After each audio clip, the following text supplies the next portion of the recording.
Kita sama-sama sudah mendengarkan bahwa Mahkamah Agung ini menolak peninjauan kembali yang diajukan oleh para terpidana dalam kasus pembunuhan berencana Vina dan Eki di Cirebon. Ini sudah berdasarkan dengan hukum dan juga fakta menurut dari Mahkamah Agung. Lantas bagaimana dari kuasa hukum para terpidana ini menyikapi hal ini? Akankah ada langkah hukum yang lainnya? Akan kami hadirkan dialognya. Di malam hari ini sudah bergabung bersama kami para narasumber yang sudah hadir di studio dan juga melalui Zoom. Sudah ada Bang Jutek Bungso yang merupakan kuasa hukum dari para terpidana. Selamat malam Bang Jutek. Selamat malam Mbak Syira. Ya, kemudian juga sudah hadir Prof. Hipnu Nugroho yang merupakan guru besar Fakultas Hukum Universitas Jenderal Sudirman. Selamat malam Prof. Malam, Mbak. Sudah siap ya nanti kita ulas ya? Siap. Baik, siap. Kemudian melalui daring sudah bergabung juga juru bicara Mahkamah Agung, Pak Yanto. Selamat malam, Pak Yanto. Selamat malam, Mbak. Baik, sebelum saya ke Pak Yanto, izinkan saya ke Bang Jutek terlebih dahulu. Bang Jutek, ini tanggapannya seperti apa? Semuanya ditolak dengan alasan memang tidak ada kekeliruan dari hakim terhadap putusan sebelumnya. Jadi gini Mbak Syira, pertama ya tentu ini di luar prediksi dan ekspektasi kami ya selaku kuasa hukum dan penasihat hukum dari mereka. Ketika ada berita pengumuman dari Mahkamah Agung, sebenarnya yang kami persiapkan adalah kami berpikir akan mengajak para terpidana ini makan di mana, karena saya sudah janji akan ngajak makan empal gentong. Ya. Rencana, optimis tadinya ya optimis banget. Kami sudah berkumpul satu tempat, kami akan apa yang akan kami lakukan untuk menyambut mereka. Sebelumnya apa yang membuat sangat-sangat optimis bahwa ini PK ini akan diterima, padahal ternyata kenyataan ditolak? Ya, secara garis besar menurut kami kan kami menghadirkan satu ya, bahwa kami di dalam sidang PK kemarin menghadirkan bahwa dalam dakwaan 2016 lalu mereka didakwa adalah membunuh dalam satu peristiwa pembunuhan. Kami menghadirkan fakta di dalam persidangan PK bahwa itu adalah tidak mungkin pembunuhan. Kenapa? Karena di dalam dakwaan pembunuhan itu ada katanya luka tusuk, itu pisaunya tidak pernah dihadirkan, luka tusuknya itu tidak muncul di dalam visum, itu satu. Yang kedua, jeda waktu. Jeda waktu ini menurut kami kalau itu dilakukan pembunuhan seperti dakwaan pada 2016 lalu, itu tidak mungkin terjadi. Oleh karena kami menghadirkan ada ekstraksi handphone percakapan Vina dan Widi, ya. Di dalam dakwaan 2016 mereka didakwa melakukan perbuatan itu mulai dari pukul 21.30 sampai 22.30, ya. Ternyata bahwa 22.10 itu Widi dan Vina itu masih bercakap-cakap lewat telepon, ya. Lalu pukul 22.14 itu mereka masih SMS-an. Dan ekstraksi handphone Vina itu sudah dilakukan, tapi ekstraksi handphone Widi itu tidak dilakukan. Itu dilakukan waktu tahun 2016 tapi tidak dimunculkan dalam persidangan. Ya, lalu ekstraksi handphone Widi kami lakukan, kami tahan ahli itu 2 minggu ada di Cirebon. Ternyata kami hadirkan, ternyata cocok jamnya. Tetapi untuk kata-katanya itu ada sesuatu yang dihilangkan di tahun 2016. Ya, atas seizin majelis, dan itu kami hadirkan. Menurut kami walaupun tidak ada kata-kata yang bisa dihadirkan karena sudah dihilangkan menurut Bang Jutek begitu. Bukan, ada kata-kata yang dihilangkan di tahun 2016. Iya, missing link-nya di situ. Ya, missing-nya di situ. Yang lengkap adalah yang kami hadirkan. Secara dalam lengkap. hasil ekstraksi yang terbaru ini. Ya, artinya ada kebaruan, kebaruan signifikan ya. Menurut kami itu adalah satu bukti baru yang seharusnya tidak bisa dibantah, ya. Bahwa itu adalah bukti otentik, scientific evidence. Kita langsung tanyakan ya ke Pak Yanto ya. Pak Yanto, ini tadi apa yang sudah disampaikan oleh Bang Jutek, sebenarnya novum itu, bukti baru itu memang sesuatu hal yang tadinya tidak pernah disampaikan dan ada kecocokan dan akhirnya dihadirkan begitu. Tapi kalau dari Mahkamah Agung kan menyatakan bahwa tidak ada kekeliruan dalam putusan sebelumnya dan sudah berdasarkan fakta dan juga hukum. Pak Yanto. Ya, jadi begini, kalau saya selaku jubir yang juga sebagai hakim agung itu kan terikat untuk tidak mengomentari sesama putusan hakim agung. Selaku jubir hanya menyampaikan isi putusan kepada publik di mana dalam putusan PK tersebut yang sudah dijatuhkan oleh majelis hakim yang saya bacakan kemarin, itu amarnya intinya menolak permohonan peninjauan kembali para terpidana, ya seperti yang saya sampaikan kemarin. Pertimbangan majelis dalam menolak permohonan PK tersebut antara lain tidak terdapat kekilapan judek fakti dan judek juris dalam mengadili para terpidana, ya, dan bukti baru atau novum yang diajukan oleh para terpidana bukan merupakan bukti baru sebagaimana ditentukan dalam pasal 263 ayat 2 KUHP huruf A KUHP. Itu pertimbangan majelis hakim yang mengadili PK tersebut, Mbak. Jadi saya menyampaikan isi putusannya seperti itu. Jadi tidak ada kekilapan baik judek fakti maupun judek juris, dan novumnya juga seperti itu ya, tidak memenuhi ketentuan sebagaimana diatur dalam pasal yang saya sebutkan 263 ayat 2 huruf A KUHP tadi. Iya, artinya novum yang seharusnya berdasarkan dengan pasal 263 ayat 2 huruf A KUHP ini yang seperti apa berdasarkan dari MA sendiri? Karena kalau menurut dari Bang Jutek itu sudah memenuhi bagaimana dengan bukti-bukti baru yang dihadirkan dalam persidangan begitu. Ya tentunya yang tahu kan majelis hakimnya, Pak, yang menyidangkan. Kalau saya ditanya komplit ya saya sendiri kan nggak baca putusan utuh. Jadi selaku jubir menyampaikan isi putusannya seperti apa begitu. Kalau ditanya pertimbangannya seperti apa sehingga ditolak, ya nanti tinggal di putusannya saja. Kalau saya sendiri ya baca secara utuh, saya bukan majelisnya. Jadi intinya berdasarkan register tadi, ya, kemudian pidana, intinya seperti itu bahwa ternyata permohonan PK-nya ditolak itu. Seperti itu dengan apa alasan yang tadi bukan novum dan tidak ada kekilapan gitu. Kalau ditanya secara detailnya saya saya nggak saya belum baca secara detail gitu. Ya, seperti itu. Baik. Kita juga akan mendalami ya, Prof, sebenarnya seperti apa sih yang dikatakan bahwa seperti yang disampaikan oleh Bang Jutek itu memang sudah sesuai dengan novum gitu ya, bukti baru. Tapi berdasarkan dengan putusan MA itu tidak ada kekeliruan hakim dalam putusan sebelumnya dan juga sudah sesuai dengan fakta dan hukum yang berlaku. Tapi dijawabnya nanti Prof ya. Kita harus jeda terlebih dahulu pemirsa, jangan kemana-mana, kami segera kembali dalam program Apa Kabar Indonesia Malam.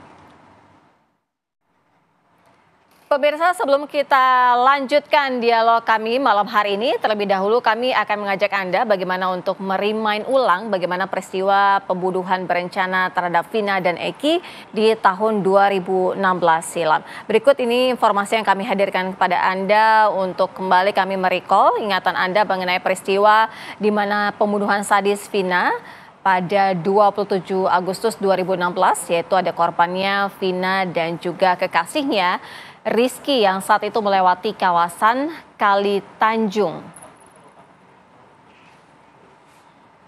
Kemudian pada saat itu ketika mereka sudah melintas ada 11 pelaku bersenjata bambu menghantam korban hingga terjatuh.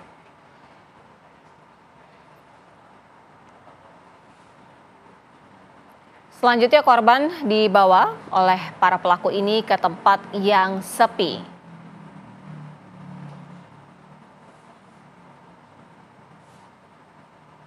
Para pelaku kemudian menganiaya Rizky dan memperkosa Vina hingga tewas.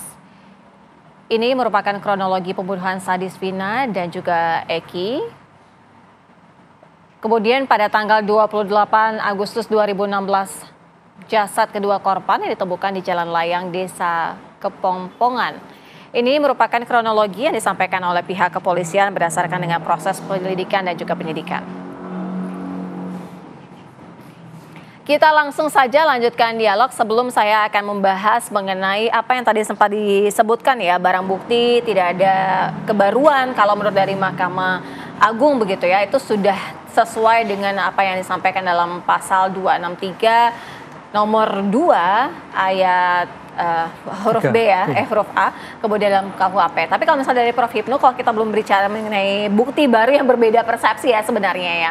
Tapi begini, biasanya memang PK itu banyak yang berhasil atau tidak? Ya, gini Mbak. Jadi kalau kita lihat sejarah PK, PK itu koreksi terhadap putusan yang final. Yang final. Artinya tadi saya katakan yudek faksi, yudek juris sudah memeriksa semua. Sehingga kalau kita lihat tingkat keberhasilan, kita lihat data di Mahkamah Agung, itu semakin menurun. Yang tadinya itu 15%, kemudian 14%, tahun 2003 itu hanya 11,8%. Artinya tingkat keberhasilan permohonan PK untuk dikabulkan itu semakin kecil. Lah saya pikir mudah-mudahan kliennya Pak Jutek ini berhasil, termasuk yang 11,8% tadi. Dari 100%, gitu loh Mbak. Ini artinya apa? Ya mungkin profesionalisme penegak hukum sudah cukup. Antara penyidik dan penegak hukum. Sehingga tingkat kekeliruannya sedikit. Nah sekarang pertanyaannya gini, yang menarik dari kasus ini, kenapa bukti baru tadi, yang kita sematkan gini, kalau kita lihat PK-PK yang dulu, PK-PK yang terkabulkan, kita sebagai orang hukum, itu berbasis pada dua teori hukum. Terkait subjek pelaku terhadap objek pelaku. Subjek itu menghendaki, subjek hukum, pertanggungjawaban terhadap aktus rus. Aktus rus itu peristiwa hukumnya. Dari kasus yang ada, Senkon Karta, Lingah Pacah, kemudian kasus-kasus korupsi yang kemarin dikabulkan, itu substansi perkaranya tidak berubah. Substansi perkaranya artinya penyidik, penuntut umum, jaksa itu sudah betul. Yang berbeda cuman dikabulkan adalah keliru orangnya. Kesesatan ternyata bukan Senkon Karta, ternyata bukan Lingah Pacah. Kasus korupsi juga demikian. Korupsi betul, ternyata pengurangan suatu hukuman. Lah objeknya tetap. Lah kliennya Pak Jutek ini suatu luar biasa. Berusaha bagaimana yang tadinya kasus pembunuhan menjadi lalu lintas. Ini yang menarik. Tapi teori itu betul. Ilmu kriminalistik. Pertanyaannya mampukah dari lalu lintas menjadi pembunuhan? Pembuktiannya akan seperti apa? Karena sulit. itu kan dua kasus yang berbeda. Berbeda. Ini yang saya kira mungkin perlu perhatian dari Pak Jutek ini. Dari pengalaman kasus-kasus yang saya pelajari. Objek hukumnya nggak berubah semua. Kalau kita berbicara mengenai apa yang disampaikan tadi ya oleh juru bicara Mahkamah Agung mengenai dari pasal 263 ayat 2 huruf A dalam KUHP, itu artinya ada perbedaan dong. Barang bukti yang disampaikan dari Bang Jutek menyatakan itu kebaruannya di situ. Tapi kalau dari MA menilai tidak ada kebaruan, kemudian juga tidak ada kekeliruan dari hakim. Ya, memang dari tiga alasan antara keliruan, kemudian kekhilafan, hampir 80% terhadap PK yang dikabulkan adalah bukti baru. Bukti yang diketemukan pada saat itu sidang tidak dilakukan sebagai bahan suatu pemeriksaan. Setelah peristiwa itu tadi, saya pikir ya memang dari sekian puluh bukti yang jadi Pak Jutek itu menurut saya memang yang ekstrak tadi. Karena ekstrak tadi itu suatu penilaian dengan forensik. Nggak tahu dong forensik. Itu ahli forensik. Yang ketika itu akan menilai perbuatan 8 tahun yang lalu. Ini mungkin saya kira nanti Pak Jutek bisa mempelajari apa alasan bahwa bukti baru yang disampaikan oleh Pak Jutek bukan merupakan bukti baru. Tafsirnya apa? Reasoningnya apa?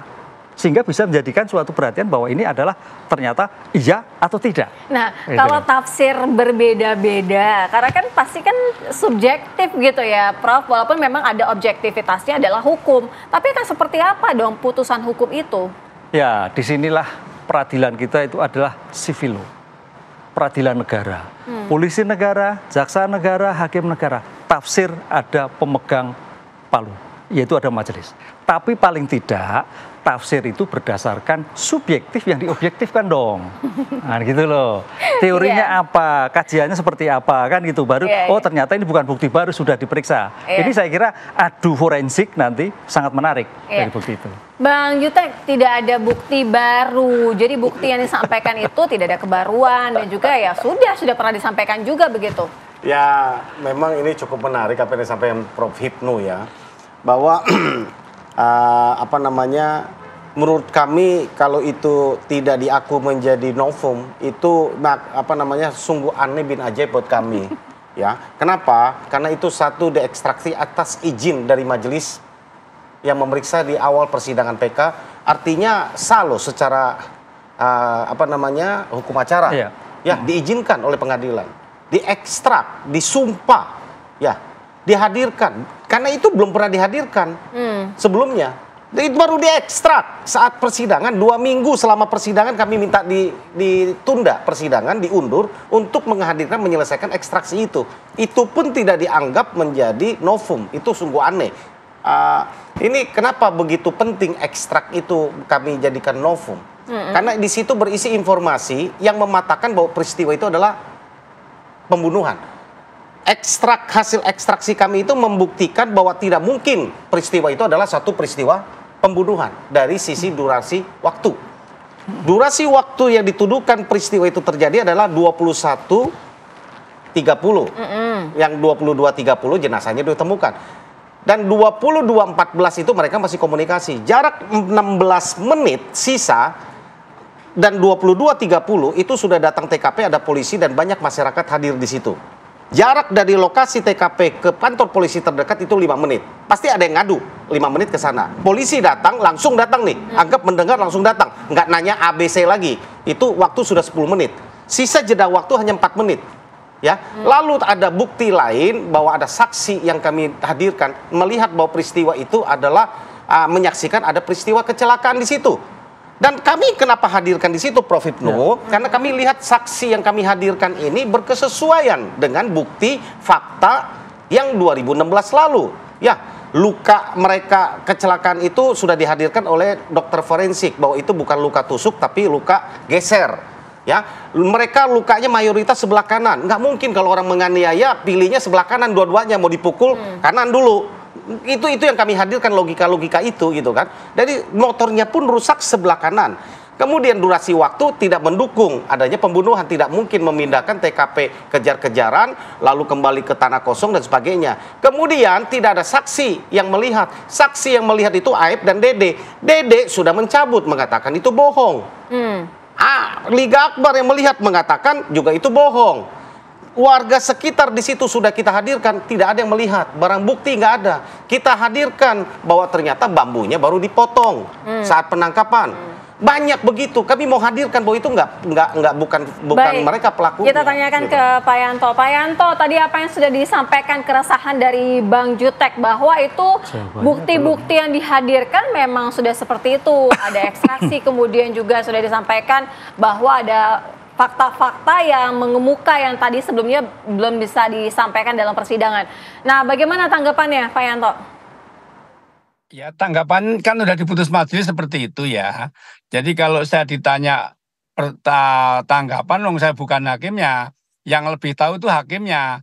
Saya selaku jubir hanya menyampaikan isi putusan yang telah diputus oleh majelis gitu. Lah yang menilai itu novum atau bukan kan majelisnya. Yang menilai itu ada kekilapan atau tidak kan majelis yang mengadili perkara tersebut.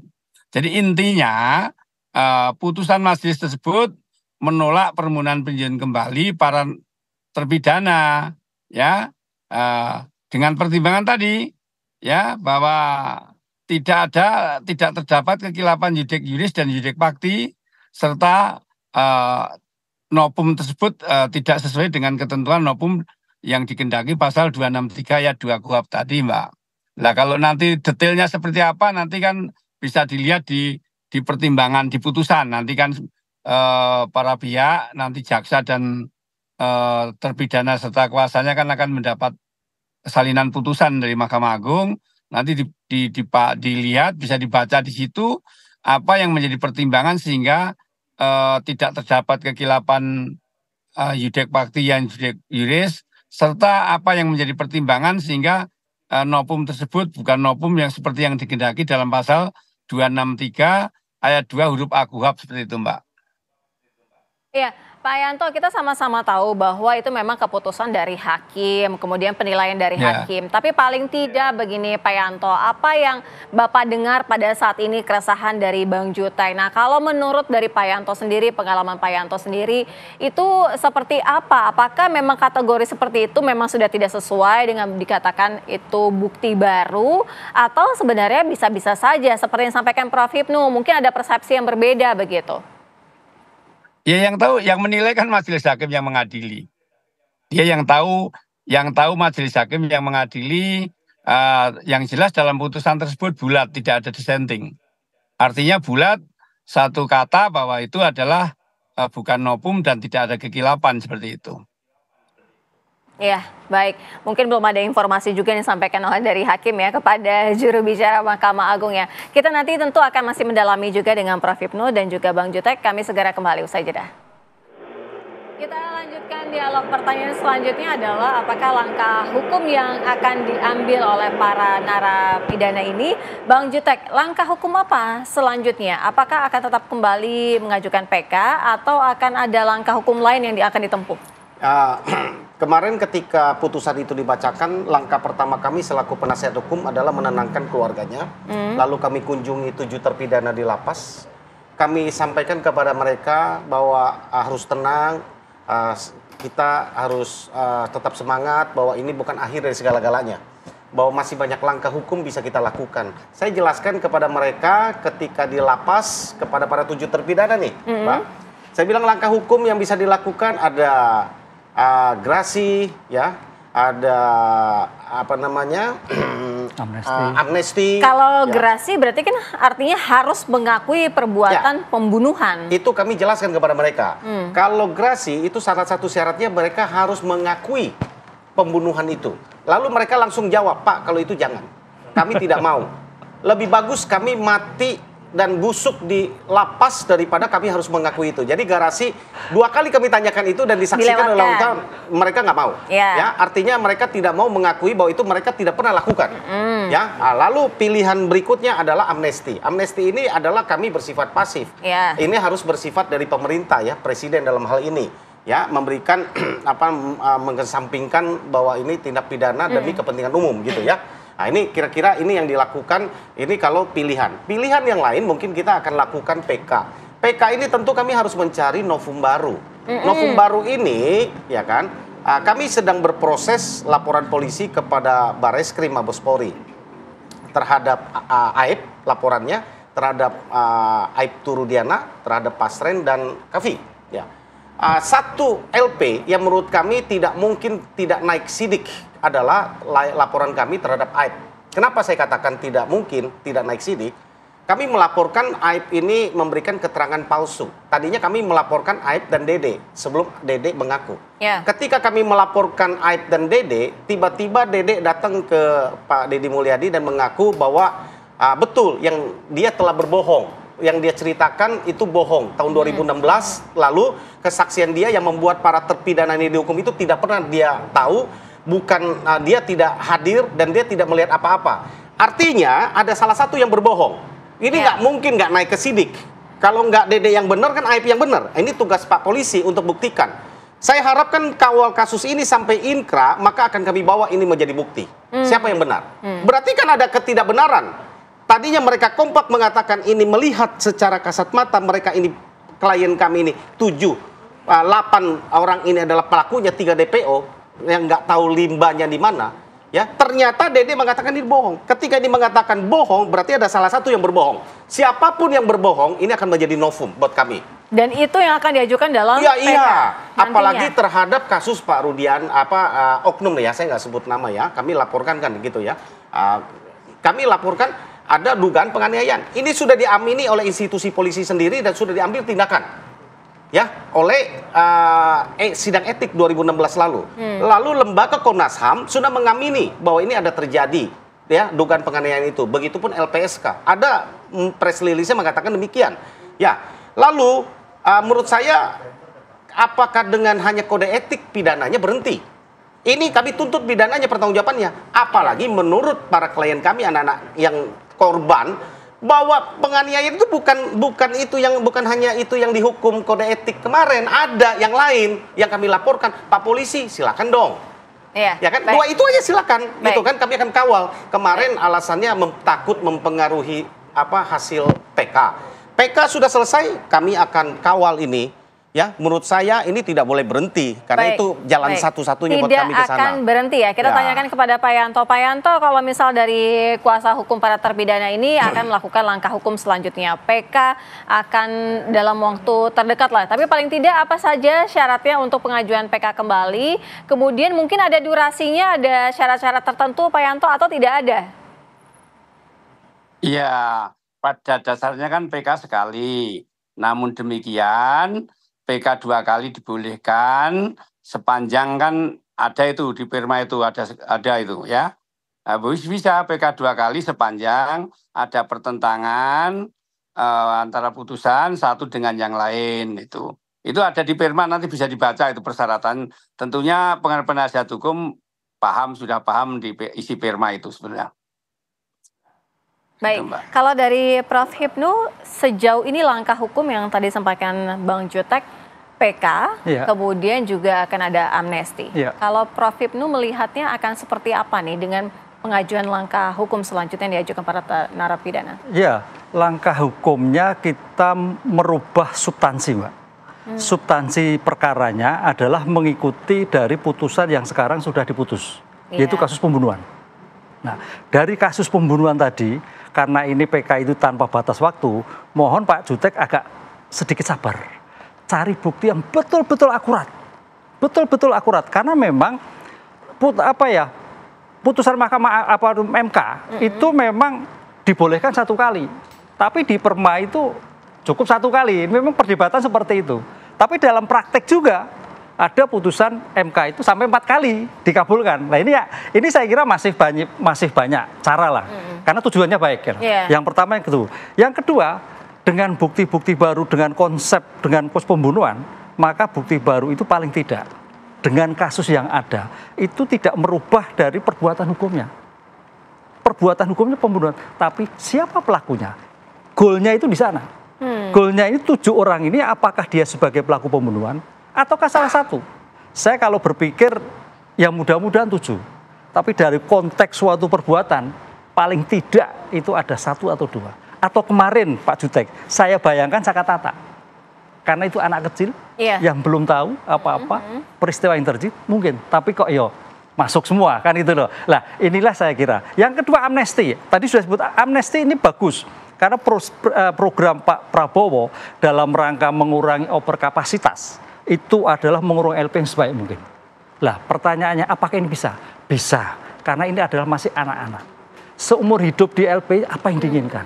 Kan masih bisa berkarya untuk bangsa dan negara. Itu saya kira potensi amnestinya ke sana.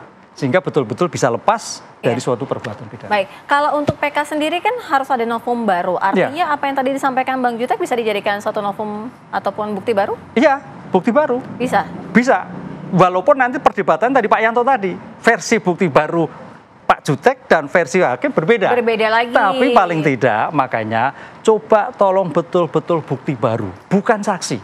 Bukti yang diketemukan ketika itu menjadi putusan bebas atau putusan lain. Itu yang paling penting seperti itu.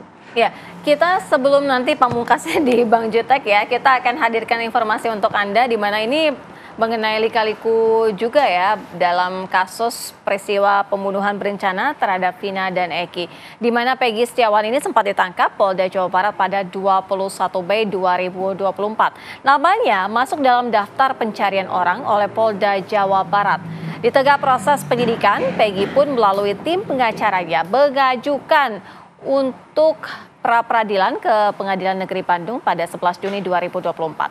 Setelah mendekam di balik jeruji besi selama hampir 3 bulan, Peggy akhirnya dapat menghirup udara bebas setelah Hakim Tunggal PN Bandung, Eman Sulaiman, memutuskan membebaskan Peggy dari status tersangka dalam kasus kematian Vina dan Eki. Kemudian ini ada nama Saka Tatal, di mana Saka divonis 8 tahun 3 bulan karena disebut-sebut ikut melempar batu dan juga mengejar Vina dan Eki. Saka juga disebut memukul Eki 1 kali.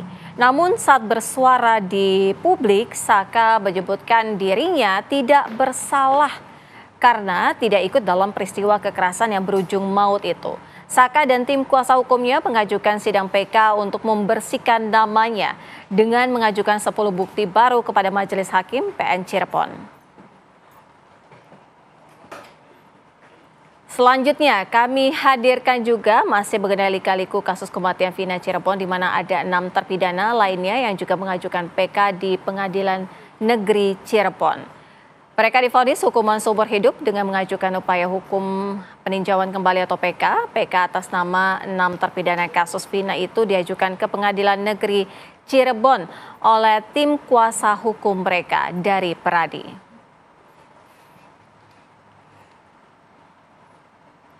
Kemudian Mahkamah Agung pemirsa menolak upaya hukum peninjauan kembali 7 orang terpidana kasus pembunuhan Vina dan Eki di Cirebon. Dengan ditolaknya PK, maka hukuman penjara seumur hidup bagi 7 pelaku tidak berubah. Langsung saja kita ke Bang Jutek. Artinya dalam waktu dekat selain tadi akan mematangkan yang akan dijadikan barang bukti baru atau novum dan akan segera mengajukan PK, sudah bisa dipastikan?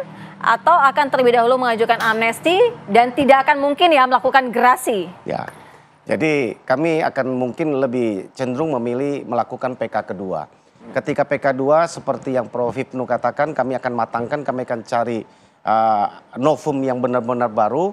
Dan tentunya kami berharap dan menunggu momen yang tepat ada hakim seperti Pak Eman di Bandung yang sama gitu ya, ada di Mahkamah Agung gitu, kira-kira yang berempati, mempunyai rasa kemanusiaan yang tinggi ya, yang dapat melihat secara objektif, yang merasakan bukan hanya secara formil tapi merasakan hukum yang berkembang dan bertumbuh di masyarakat ya, karena itu hukum tertinggi ya, karena filosofi hukum kita mengatakan kalau sesuatu belum diatur oleh hukum maka hakim pun wajib mengukurnya dari hukum yang berkembang di tengah-tengah masyarakat sosial dan itu harus menjadi salah satu pertimbangan. Iya. Ya. Jadi Mbak, kami mau sampaikan bahwa kami akan terus berjuang ya. Terkait PK ini ada pihak-pihak yang mengklaim bahwa mereka ini berjasa menggagalkan PK ini menjadi ditolak. Saya mau katakan bahwa pengajuan PK ini bersifat pengajuan permohonan sepihak kami kepada Mahkamah Agung.